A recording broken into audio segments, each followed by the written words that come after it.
છેલ્લા ઘણા સમયથી ગોકળ ગાયની ગતિએ બનતા લાઠી રોડની વચ્ચેના ડિવાઈડરમાં ઉછેરાયેલા વૃક્ષોને કોઈ પણ મંજૂરી વિના રોડના ખોદાણકામ વખતે ઘણા વૃક્ષોને પાડી દેવામાં આવ્યા છે।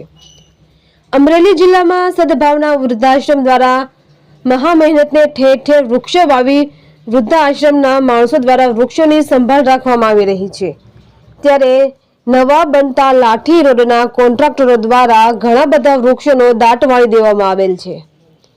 આ અંગે મીડિયા ટીમને સ્થાનિકો દ્વારા વિગતો આપતા રોડ પરના પાડી દીધેલા વૃક્ષોનું કવરેજ કરી અને રજૂઆત માટે ચિતલ રોડ પર આવેલ જંગલ ખાતાની વિસ્તરણ ઓફિસે ગયેલા।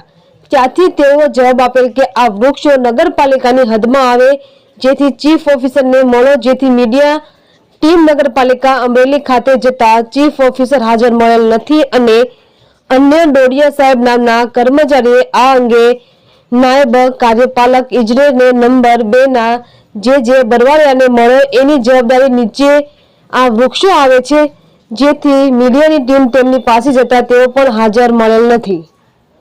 આમ દરેક ઓફિસમાં આલિયાની ટોપી માલ્યા પર નાખીને પોતપોતાની જવાબદારીઓમાંથી છટકતા હોય તેવું જોવા મળ્યું હતું। રિપોર્ટર ઇલિયાસ કપાસી, અમરેલી। અમરેલી લાઠી રોડે રહું છું।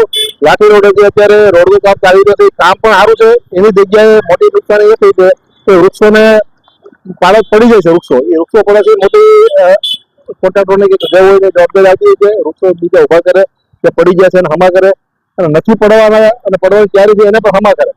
અને લાઠી રોડે ગિરધરનગરમાં રામેશ્વર હનુમાનજી મંદિર છે, ત્યાં આવીને કોઈ જોવો કેવા વૃક્ષો ઉજેલા છે, કેટલા વૃક્ષો છે, એ આવીને જોવો તમને ખ્યાલ આવશે। તો આ વૃક્ષ પીડ્યા છે એ કઈ કારણોસર પીડ્યા છે, પણ એ જગ્યાએ એ વૃક્ષો ઉભા કરે અગર તો બીજા આવે એવી મારી વિનંતી।